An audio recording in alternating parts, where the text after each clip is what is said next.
Hi hello, कसे आहात सर्व? वैष्णवीज मम्मी होम रेसिपी या आपल्या यूट्यूब चॅनलमध्ये मी तुमचं अगदी मनापासून स्वागत करते.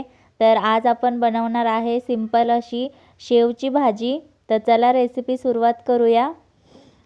गॅसवर कढई ठेवायची, त्यामध्ये तेल टाकायचं 1 चमचा आणि त्यानंतर त्यामध्ये जिरं आणि मोहरी टाकायची. मोहरी छान तडतडल्याच्या नंतर त्यामध्ये कढीपत्ता टाकायचा.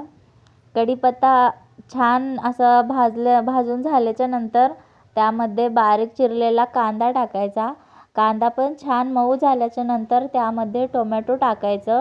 टोमॅटो टाकून झाल्यावर त्यावर आपण मीठ टाकूया, कारण ते टोमॅटो एकदम मऊ पडेल त्यासाठी.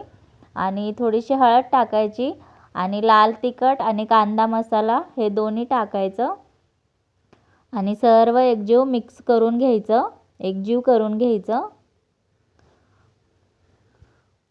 सर्व एकजीव करून झाल्याच्या नंतर त्यामध्ये 1 ग्लास पाणी ॲड करा.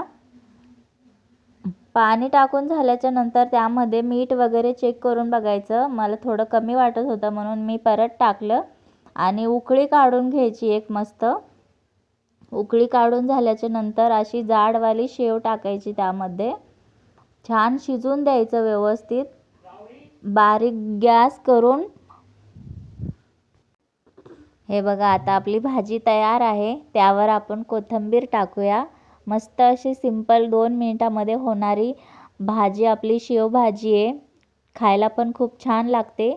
तर व्हिडिओ आवडला असेल तर लाईक शेअर सबस्क्राईब नक्की करा. Bye bye.